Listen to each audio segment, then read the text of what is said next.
সবাইকে শুভেচ্ছা। আজকে আমরা দেখব কিভাবে মাইক্রোসফট পাওয়ার পয়েন্ট নিয়ে কাজ করতে হয়। মাইক্রোসফট অফিস প্যাকেজের মধ্যে Microsoft Word, Excel, PowerPoint, Access এর মধ্যে পাওয়ার পয়েন্ট একটি গুরুত্বপূর্ণ বিষয়, যেটা দিয়ে আপনি বিভিন্ন প্রেজেন্টেশনের স্লাইড তৈরি করতে পারবেন। তো আমরা দেখি কিভাবে সেটা করতে হয়। প্রথমে আমরা স্টার্ট মেনু থেকে আমাদের অল প্রোগ্রামসের যাব। সেখান থেকে আমরা মাইক্রোসফট অফিস অফিস সেখানে ক্লিক করব। অফিস প্যাকেজের মধ্যে অনেকগুলো আছে, সেখান থেকে আমরা হচ্ছে আমাদের মাইক্রোসফট পাওয়ার পয়েন্ট। আমরা ক্লিক করলাম। ক্লিক করার পরেই আমাদের এখানে যা দেখাচ্ছে সেখান থেকে আমরা এই যে ব্ল্যাঙ্ক প্রেজেন্টেশন, সেটা আমরা ক্লিক করব। প্রেজেন্টেশন ক্লিক করার পর আমরা নতুন একটা ফাইল নিয়ে কাজ করার জন্য আমরা এখানে ফাইলে ক্লিক করব, তারপরে নিউ দিব, ব্ল্যাঙ্ক প্রেজেন্টেশন দিব। সো এই হচ্ছে আমাদের এটা নতুন প্রেজেন্টেশনের সেক্টর। সো আমরা এটা একটা স্লাইড, ঠিক আছে। তো আমরা প্রথম স্লাইডটা কিভাবে কাজ করতে দেখি। এখানেও লেখা যাবে, এখানেও লেখা যাবে, click add to title. So আমরা এগুলাকে যে কোনোভাবে আমাদের প্রয়োজন অনুযায়ী কাস্টমাইজ করতে পারবো। যেমন আমি এটা উপরে তুলে দিলাম, এখানে আমরা টাইটেল এড করব, আর এখানে আমরা টাইটেলের আন্ডারে বিভিন্ন কিছু অ্যাড করতে পারবো। সো আমি এটাকে বড় করে নিলাম। সো এটা আমাদের এই যে বাম পাশে যে একটা কলাম দেখা যাচ্ছে, সেখানে আমরা স্লাইডগুলো দেখা যাবে। আমরা 1 নম্বর স্লাইডে আছি। তো আমরা এখানে একটা টাইটেল অ্যাড করতে পারবো, এখানে আমরা অন্য কিছু লিখতে পারবো। সাপোজ আমি লিখলাম how to make power point slides, এটা আমার এই স্লাইডের একটা টাইটেল। সো তারপর আমরা হয়তো এই টাইটেলের আন্ডারে কিছু লিখবো, যে কিভাবে আমাদের লিখতে হয়। সাপোজ আপনি এগুলো টাইপ করলেন, টাইপ করার পরে এগুলো এডিট করার জন্য আমরা মাইক্রোসফট ওয়ার্ডে যেভাবে কাজ করি সেভাবে আমরা এডিট করতে পারবো। সাপোজ আমরা লেখাগুলা লেফট অ্যালাইনমেন্ট করে দিলাম। আপনি ইচ্ছা করলে এগুলাকে বুলেট নাম্বারিং করতে পারেন, কালার করতে পারেন। সো এই এডিট অপশন আমাদের মাইক্রোসফট অফিসের ওয়ার্ড প্যাকেজের মতোই। আপনি এখানে কালার চেঞ্জ করা, ফন্ট চেঞ্জ করা, অথবা আপনি যদি মনে করেন এটা বড় করতে হবে, এখানে এসে ফন্ট সাইজ বড় করতে পারেন। জাস্ট এগুলা সব এখানে আছে, এগুলা এখানে যে অপশনগুলো দেখাচ্ছে এগুলা সবই মাইক্রোসফট ওয়ার্ডের মতোই। সো আমরা দেখলাম কিভাবে একটা নতুন স্লাইড নিয়ে কাজ করতে হয়। সো এখন আমাদের যদি আরেকটা নতুন স্লাইডের প্রয়োজন হয়, আমরা এখানে এসে নিউ স্লাইড, এখানে যে নিউ স্লাইড দেখেছে ক্লিক করব। ক্লিক করার পরে আমরা প্রথমেই লেআউট সিলেক্ট করে নেব। লেআউট বলতে বোঝায় যে আমার যে একটা স্লাইড থাকবে সেই স্লাইডটার ডিজাইন কীরকম হবে। সাপোজ এখানে দেখাচ্ছে একটা টাইটেল থাকবে, তার নিচে কিছু লেখা থাকবে। আর এখানে দেখাচ্ছে যে একটা টাইটেল থাকবে, তার নিচে ছবি বা ডায়াগ্রাম অথবা পিকচার, তারপরে মুভি, ক্লিপস, অনেক কিছু অ্যাড করা যাবে। সাপোজ আমি এটা অ্যাড করলাম, হ্যাঁ, যে আমাদের এখানে সাপোজ আমি লিখলাম এখানে মাই মাই পিকচার, এটা আমি মাঝখানে দিয়ে দিলাম, কালার করে দিলাম, বোল্ড করে দিলাম। সো এখানে যে মাঝখানে অনেকগুলো অপশন দেখাচ্ছে, এখান থেকে আপনি একটা টেবিল এড করতে পারবেন, ইনসার্ট টেবিল। এখানে যে অপশন আছে ইনসার্ট চার্ট, মানে বিভিন্ন বার চার্ট, পাই চার্ট, এগুলো অ্যাড করতে পারবেন। এখানে দেখাচ্ছে স্মার্ট আর্ট গ্রাফিক অ্যাড করতে পারবেন, পিকচার অ্যাড করতে পারবেন, অনলাইন পিকচার অ্যাড করতে পারবেন, ভিডিও অ্যাড করতে পারবেন। সো আপনাদের এক্সাম্পলের জন্য আমি এখন একটা পিকচার অ্যাড করে দেখাচ্ছি। আমরা এই আইকনটাতে ক্লিক করলাম, পিকচারের অপশন চলে আসলো। সো আমরা আমাদের ডেস্কটপ থেকে যেখানে পিকচার আছে সেখান থেকে আমরা পিকচার নিব।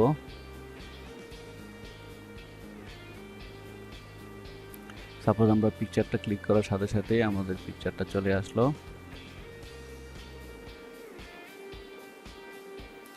পিকচারটাকে আপনি সিলেক্ট করে টেনে বড় করতে পারবেন, ছোট করতে পারবেন, ডানে বামে নিতে পারবেন, সব কিছুই কাস্টমাইজ করা যাবে। সো তাহলে আমরা দেখলাম যে কীভাবে স্লাইডে পিকচার অ্যাড করতে হয়। সো আমরা আর একটা নতুন স্লাইড নেই। আমরা একটু আগে দেখেছিলাম যে আচ্ছা, নতুন স্লাইড নেওয়ার জন্য আমাদের হোম বাটনে যেতে হবে। তারপরে এখানে নিউ স্লাইড, ইচ্ছা করলে আপনি এখানেও মাউসের রাইট পাশে ক্লিক করে নিউ স্লাইড ক্লিক করতে পারেন, অথবা এখান থেকে নিউ স্লাইড ক্লিক করতে পারেন। তো মানে যদি আমরা বেসিকটা শিখি তাহলে সেটা বলবো যে প্রথমে স্লাইডের এই লেআউটটা চেঞ্জ করে নেবেন। হ্যাঁ, লেআউট এখানে বলতে বোঝাচ্ছে যে আপনার স্লাইডে কি কি থাকবে। হ্যাঁ, টাইটেল সাথে কিছু লেখা, টাইটেল ছবি, তারপরে টাইটেল দুই পাশে ছবি, ক্লিয়ার। সাপোজ আমি এখন এটা নিলাম লেআউট। সো প্রথমে আমরা লেআউট ঠিক করে নেব। লেআউট সাপোজ এখানে লিখলাম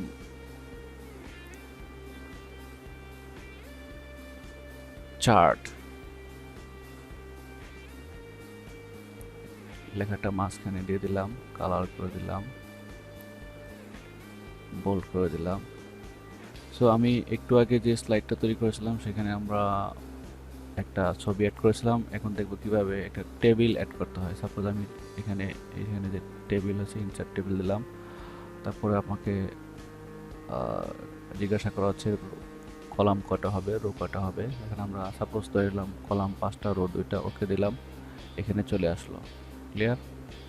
সো আমি যদি ইচ্ছা করি তো সেগুলো আমি আর বাড়াইতে পারবো। ট্যাব দিলেই এগুলো বাড়বে। ট্যাব অপশনে ক্লিক করলেই নতুন নতুন রো তৈরি হবে। সো এটা হচ্ছে আমাদের টেবিল। সো আপনি এখানে টেবিলে লিখতে পারেন, সংখ্যা লিখতে পারেন। তো কীভাবে টেবিল অ্যাড করতে হয় সেটা দেখলাম। এখন আমরা দেখব কিভাবে বলে চার্ট অ্যাড করতে হয়। চার্টে অনেক রকমের চার্ট আছে, এখানে pie chart, line chart, column chart, bar chart, area chart, অনেক রকমের চার্ট আছে। তো আমরা একটা নিলাম, এটা অ্যাড করলাম, এখানে অ্যাড করে দিলাম। তো চার্টে আপনি যেরকম চার্ট চান সেরকম সংখ্যা এখানে লিখে দিলেই অটোমেটিক্যালি এখানে চেঞ্জ হয়ে যাবে এবং আপনার চাহিদা অনুযায়ী সেই কলাম চার্ট, বার চার্ট তৈরি হবে। আপনার এডিট করার পরে এগুলো সাথে সাথেই চেঞ্জ হয়ে যাবে। আপনি এখানে যা ইচ্ছা তাই চেঞ্জ করে দিতে পারেন। এখানে চেঞ্জ করলে সাথে সাথে এখানে আপনার এখানে চেঞ্জ হবে। করার পরে আপনি ক্লোজ করে দিয়ে এটাকে টেনে ছোট করে দিতে পারেন বা বড় করে দিতে পারেন।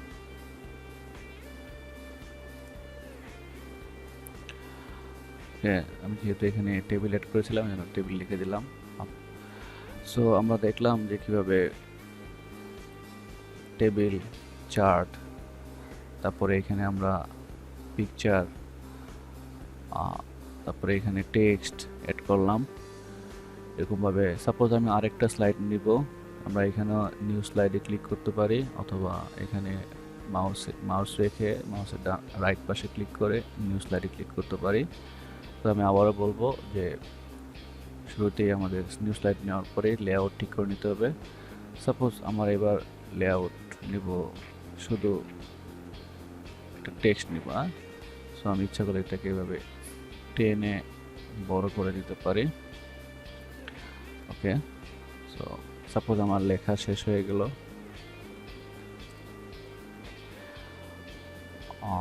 থ্যাংক ইউ দিয়ে দিলাম। লেখাটাকে আমি আমার নিজের মতো কাস্টমাইজ করে নিতে পারি।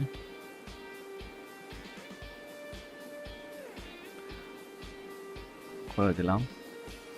আচ্ছা, আমাদের অনলি টেক্সট একটা স্লাইড। সো আমরা এখানে 4টা স্লাইড তৈরি করলাম। প্রথম স্লাইড ছিল এটা, how to make PowerPoint slide. এটা ছিল আমাদের পিকচার। এখানে আমরা কিছু টেক্সট অ্যাড করা শিখলাম, এখানে শিখলাম কীভাবে পিকচার অ্যাড করতে হয়, এখানে শিখলাম কীভাবে টেবিল এবং চার্ট অ্যাড করতে হয়, এখানে শিখলাম আমরা শুধু অনলি কীভাবে টেক্সট ইউজ করতে হয়। আপনি এখানে ইচ্ছা করলে হাজার হাজার শত শত বা 10টা 20টা 15টা যতটুকু প্রয়োজন হয় আপনার ততগুলো স্লাইড এড করতে পারবেন। সো আমরা প্রথম স্লাইডে গেলাম। পাওয়ার পয়েন্টে কিছু অ্যাট্রাকটিভ বিষয় আছে যেগুলা খুবই মানে প্রেজেন্টেবল করে, আপনার স্লাইডগুলো খুব প্রেজেন্টেবল করে, সেটা আমরা এখন দেখব। সো আমরা প্রথমেই প্রথম স্লাইডটা নিলাম, সেখান থেকে আমরা ডিজাইনে চলে যাব। ডিজাইন থেকে আমরা এখানে অনেক রকমের ডিজাইন চলে আসছে, আর আপনি যদি এইখানে ক্লিক করেন তাহলে আরও অনেক ডিজাইন আসবে। সো আমরা যে কোনো একটা ডিজাইন এখান থেকে আমরা নিতে পারি। সাপোজ আমি এটা নিলে আপনার নষ্ট হয়ে যাচ্ছে, কোনটা নিতে পারি? আমরা এটা নিতে পারি, হ্যাঁ এটা নিলাম। এটাতে যদি আমরা ক্লিক করে দিই তাহলে সবগুলো স্লাইড আমার এরকম চেঞ্জ হয়ে যাচ্ছে। আর আমি যদি চাই না শুধু আমার প্রথম স্লাইডটা এরকম থাকবে, তাহলে আমরা এখানে ক্লিক করে apply to selected size slide দিলে এটা চেঞ্জ হবে শুধু, আর বাকিগুলো ঠিক থাকবে। লেখাগুলো আমরা একটু সরিয়ে দিচ্ছি,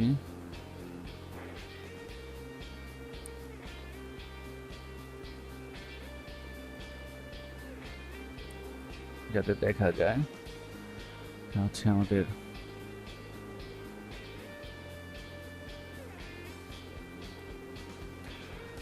প্রথম স্লাইডটা আমরা ডিজাইন করলাম। হ্যাঁ, আমরা যদি 2 নম্বর স্লাইডটা ডিজাইন করতে চাই আমরা ডিজাইনে ক্লিক করব, তারপরে যে কোনো একটা নিলাম বা এটা নিতে পারি আমরা। এখানে আমরা শুধু যদি এই ডিজাইনটা যদি আমরা 2 নম্বর স্লাইডে অ্যাড করতে চাই তাহলে এখানে এসে এক পাশে ক্লিক করে অ্যাপ্লাই টু সিলেক্টেড স্লাইড দিলে শুধু 2 নম্বর স্লাইডটাই চেঞ্জ হবে। ওকে, এখন যদি আমি 3 নম্বর স্লাইডটা যদি এরকম করতে চাই তাহলে আবার যে কোনো একটা সিলেক্ট করব। সাপোজ এটা সিলেক্ট করলে কেমন দেখা যায় করি, তো এখানে এসে মাউসের রাইট পাশে ক্লিক করব, অ্যাপ্লাই টু সিলেক্টেড স্লাইড দিব, তাহলে শুধু এই ডিজাইনটাই শুধু এখানে চেঞ্জ হবে। ওকে, আর ধরে নিলাম আমাদের এটা এটা আমরা যদি এটা দেই তাহলে এখানে রাইট পাশে ক্লিক করব, অ্যাপ্লাই টু সিলেক্টেড স্লাইডস দিলেই শুধু এই স্লাইডটাই চেঞ্জ হবে। আমরা একটু কাস্টমাইজ করে দিতে পারবো, টেনে উপর নিচে করে দিতে পারবো। এই হচ্ছে আমাদের ডিজাইন। সো আমাদের সবচেয়ে অ্যাট্রাকটিভ যে বিষয়গুলো প্রেজেন্টেশনের সেগুলোতে আমরা দেখলাম। আরও মোস্ট অ্যাট্রাকটিভ যেগুলো সেগুলো হচ্ছে ট্রানজিশন। সাপোজ আমি 1 নম্বর স্লাইডে ট্রানজিশন করবো, মানে এই স্লাইডটা কিভাবে শুরু হবে, ঠিক আছে। সো এখানে অনেক ট্রানজিশনে ক্লিক করার পরে আমাদের এই অপশনগুলো চলে আসছে। সো এখান থেকে অনেক অপশন আছে। সো আমরা যদি একটা ক্লিক করি, সাপোজ এখানে রিপল ক্লিক করলাম, দেখাচ্ছে যে আপনার এই স্লাইডটা কিভাবে শুরু হবে। ক্লিয়ার? সো আমরা 1 নম্বর স্লাইডের একটা ট্রানজিশন দিয়ে দিলাম যে কিভাবে শুরু হবে। আমরা 2 নম্বরটা নিলাম, এখানে যে অপশনগুলো আছে সেগুলো নিতে পারেন, অথবা এখানে ক্লিক করে অনেক অপশন আছে সেগুলো নিলেন। সাপোজ আমি এখান থেকে নিলাম বক্স, এরকমভাবে শুরু হবে। হ্যাঁ, ট্রানজিশন মানে একটা স্লাইড থেকে আরেকটা স্লাইড যাওয়ার সময় কিভাবে স্লাইডটা শুরু হবে। তো আমি 3 নম্বর স্লাইডটা নিলাম, 3 নম্বর স্লাইডটা দিয়ে আমি ট্রানজিশনেই আছি এখনও, আরেকটা ট্রানজিশন দিব। সাপোজ আমি এখানে দিলাম গ্লিটার, তাহলে গ্লিটার এভাবে হবে, গ্লিটার। তারপরে আমি আমার 4 নম্বর স্লাইডটা নিলাম, নিয়ে আরেকটা ট্রানজিশন দিয়ে দিচ্ছি, কম্বো দিলাম। এই হচ্ছে আমাদের ট্রানজিশন। দেখবো এই লেখাগুলো কিভাবে অ্যানিমেট করা যায়। সো লেখা অ্যানিমেট করার জন্য আপনাকে স্লাইড সিলেক্ট করে অ্যানিমেশনে ক্লিক করতে হবে। এখানে যে অ্যানিমেশন আছে সেই অ্যানিমেশনে ক্লিক করতে হবে। অ্যানিমেশন ক্লিক করার পরে আপনি দেখেন এগুলো সব হাইড হয়ে আছে। আপনি যদি কাজ করতে চান তাহলে এই লেখা আগে সিলেক্ট করে নিতে হবে, তারপর এগুলো অ্যাক্টিভ হয়ে যাবে। সাপোজ আমি এই লেখাটাকে আমি অ্যানিমেট করব, তো তাহলে আমাদের এখানে যেগুলো আছে সেগুলোও দিতে পারেন, আর যদি আপনি নিজের ইচ্ছা মতো চান তাহলে এইভাবে দিতে পারেন। তবে এখানে একটি বিষয় খেয়াল করতে হবে আপনাকে, যে লেখাগুলো অ্যানিমেট করার জন্য এখানে এন্ট্রেন্স একটা অপশন আছে, এমফেসিস একটা অপশন আছে, এক্সিট একটা অপশন আছে। সো এন্ট্রেন্স বলতে বোঝাচ্ছে এই লেখাটা যখন আপনার স্লাইডে আসবে তখন কিভাবে আসবে, আর এমফেসিস বলতে হচ্ছে আপনি যখন লেখাটা আসে কিন্তু যখন আপনি কাউকে বোঝাবেন তখন লেখাটা আরেকটু এমফেসিস করার জন্য, মানে মানে লেখাটাকে মানে হাইলাইট করার জন্য আরেকটা অ্যানিমেশন। আর এক্সিট যেটা বোঝাচ্ছে যে এখানে লেখাটা যাওয়ার সময় কিভাবে মানে যাবে আর কি। সো আপনি যদি কোনো প্রফেশনাল স্লাইড তৈরি করেন তাহলে আপনাকে অবশ্যই খেয়াল রাখতে হবে যে বেশিক্ষণ যাতে সময় নষ্ট না হয়। সেক্ষেত্রে আমি যেটা সবসময় করি যে শুধু জাস্ট আমি লেখা জাস্ট প্রেজেন্টেবল করার জন্য আমি শুধু এন্ট্রেন্সই দিয়ে দেই। সো আপনি এখান থেকে যেগুলো আছে সেগুলো দিতে পারেন, অথবা এখানে মোর এন্ট্রেন্স ইফেক্ট সেগুলোও সিলেক্ট করতে পারেন। সাপোজ আমি এখান থেকে দেব। এখান থেকে দেওয়ার সুবিধা হচ্ছে আপনি এখানে এটা ক্লিক করার পর এখানে আসলো, এখন আপনি এখান থেকে সিলেক্ট করে যেটা সিলেক্ট করবেন সেটা আবার এখানে দেখতে পাবে। সাপোজ আমি এখানে দিলাম এক্সপ্যান্ড, এটা দেখাচ্ছে কিভাবে হবে। সো আমি আবারও দেখাচ্ছি এই অপশনটা কিভাবে আনতে হয়। অ্যানিমেশনে গিয়ে এখানে যাবেন, অথবা তারপর এখানে মোর এন্ট্রেন্স ইফেক্ট ক্লিক করবেন, তাহলে যেটা আসবে এটা আসবে। অথবা আপনি এটা সহজেই আপনার উপরে অ্যানিমেশনে ক্লিক করে এই যে অ্যানিমেশন পেনে ক্লিক করলেই আপনার এটা চলে আসবে। সেক্ষেত্রে আপনাকে লেখা সিলেক্ট করার পরে এই অ্যাড অ্যানিমেশনে ক্লিক করবেন, মোর এন্ট্রেন্স যেটা আছে এটা দেখাতে পারেন। ওকে, আমরা দেখি কিভাবে অ্যানিমেট করতে হয়। জাস্ট ক্লিক করলেই অ্যানিমেট হবে। সাপোজ আমাদের এটা সিলেক্ট আছে, এটা আমরা যদি এক্সপান্ড দিতে চাই তো দেখা যাচ্ছে এভাবে। ঠিক আছে, আমি এটা দিলাম, ওকে দিয়ে দেব। তাহলে আমার এই যে এটার এই লেখাটার অ্যানিমেশন কিভাবে হবে সেটা এখানে দেখাবে। ওকে, আমরা এখন এই লেখাগুলা অ্যানিমেট করব। আমরা এখানে এটা সিলেক্ট করলাম বা এভাবে সিলেক্ট করে দিলাম, অথবা এই বক্সটাকে আমরা সিলেক্ট করে দিলাম, তারপরে অ্যাড অ্যানিমেশনে ক্লিক করব, মোর এন্ট্রেন্স। আপনি এখান থেকেও এগুলো যে কোনো একটা দিতে পারেন, হ্যাঁ, যেটা ভালো লাগে। কিন্তু আমি যেটা সবসময় করি সেটা হচ্ছে মোর এন্ট্রেন্স ইফেক্ট দিয়ে এখানে এটা টেনে করি। তাতে সুবিধা হচ্ছে আমি এখানে যেটা ভালো লাগে সেটা দেখে দেখে দিতে পারবো। সাপোজ আমি এটা দেখলাম যে এরকম হচ্ছে, দেখার পর মনে হলো না যে এটা দেওয়া যাবে না, তাহলে আমি আরেকটা দিতে পারি স্ট্রেচ, অথবা আমি দিতে পারি যে বাউন্স।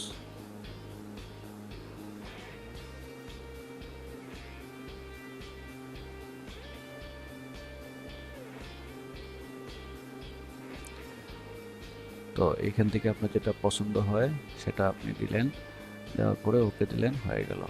সো আমাদের প্রথম স্লাইডে যে লেখাগুলো ছিল সেগুলো আমরা অ্যানিমেট করে ফেললাম।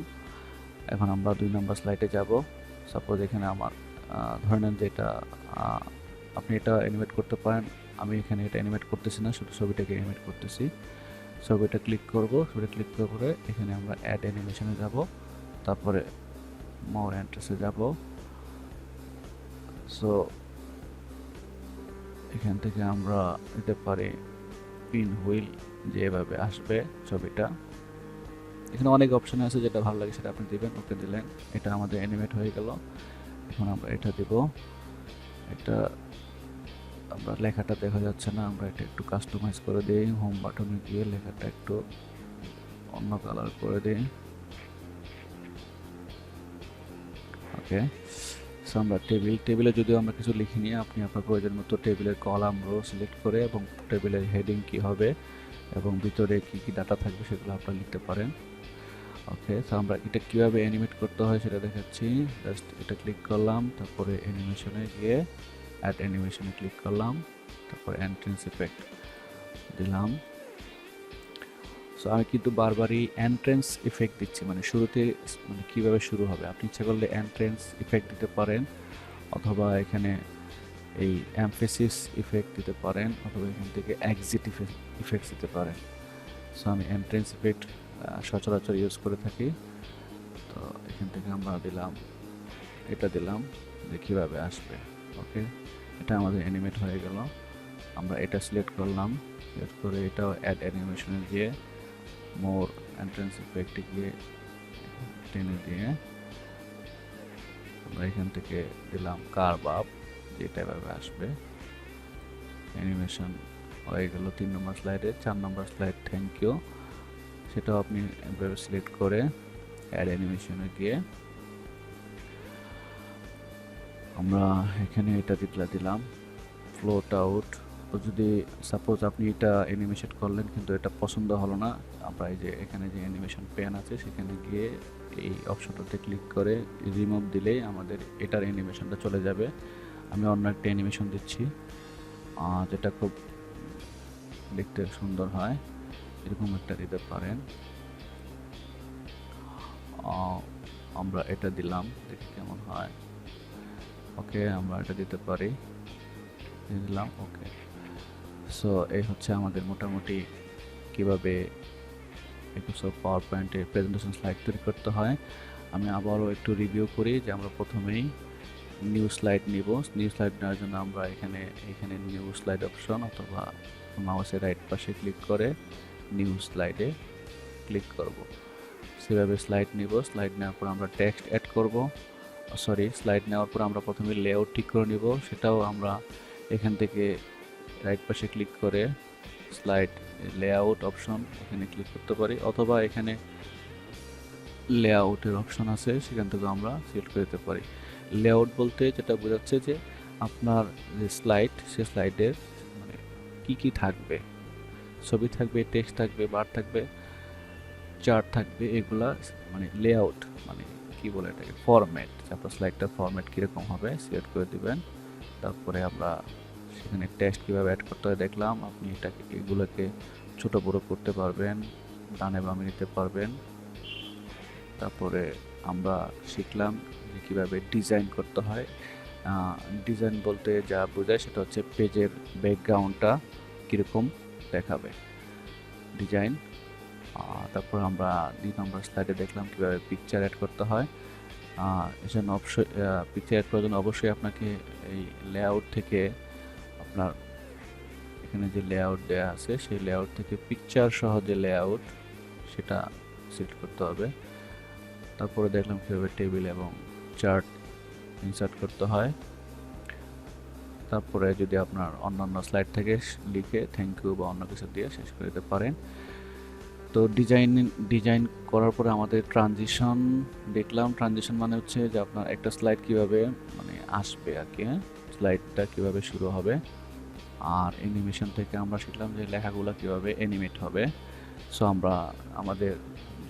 আমরা এই স্লাইডে জাস্ট আপনাদের দেখানোর জন্য 4টা স্লাইড নিয়ে কাজ করলাম। আপনি এখানে আপনার প্রয়োজন মতো 4, 5, 6, 10, 20, 200, 100 যে কোনো পরিমাণ স্লাইড তৈরি করতে পারবেন একটার মধ্যেই। ওকে, আমরা কি তৈরি করলাম সেটা একটু দেখি। আমরা 1 নম্বর স্লাইডে ক্লিক করলাম। তারপর আমরা এখানে এই নিচের দিকে এই অপশনটা একটা আছে স্লাইড শো, ক্লিক করলাম। ক্লিক করার পরে এভাবে আসতেছে। ওকে, তারপর আমরা মাউসে ক্লিক করলে অথবা কিবোর্ড থেকে অ্যারো চিহ্ন চাপলে আমাদের নেক্সটগুলো আসবে। আমরা সাপোজ ক্লিক করলাম, তো এটা আসলো। এভাবে বারবার ক্লিক করবেন, একটা একটা করে আসবে। আমি ক্লিক করে যাচ্ছি একটা একটা করে এবং এগুলো অ্যানিমেট হয়ে আসতেছে। আমি ক্লিক করলাম, তারপরে এটা আসলো, ক্লিক করতেছি আমি মাউসে।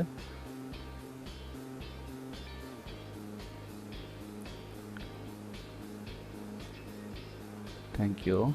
তারপরে এন্ড স্লাইড শো, আমরা মাউসে আবার ক্লিক করলেই এন্ড হয়ে যাবে। এ হচ্ছে আমাদের কিভাবে এটা প্লে করতে হয়। এটা আমরা ইচ্ছা করলে আপনার কিবোর্ডের F5 ক্লিক করলেও আমাদের এই অপশনটা আসে। তারপর আপনি যদি এভাবে ক্লিক করেন মাউসের, আমি খুব দ্রুত ক্লিক করতেছি এই জন্য চলে আসলো খুব দ্রুত।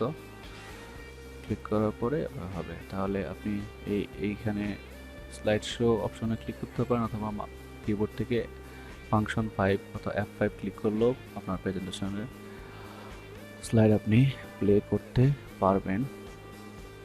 সো এ হচ্ছে আমাদের মাইক্রোসফট পাওয়ার পয়েন্টে কীভাবে স্লাইড তৈরি করতে হয় সেটা আমরা বেসিক আইডিয়া নিলাম। আপনারা এখানে আরও অনেক অপশন আছে, যেহেতু যত আপনারা ক্লিক করবেন, যত প্র্যাকটিস করবেন তত শিখতে পারবেন। আজকে এই পর্যন্তই থাক, সবাইকে অনেক ধন্যবাদ।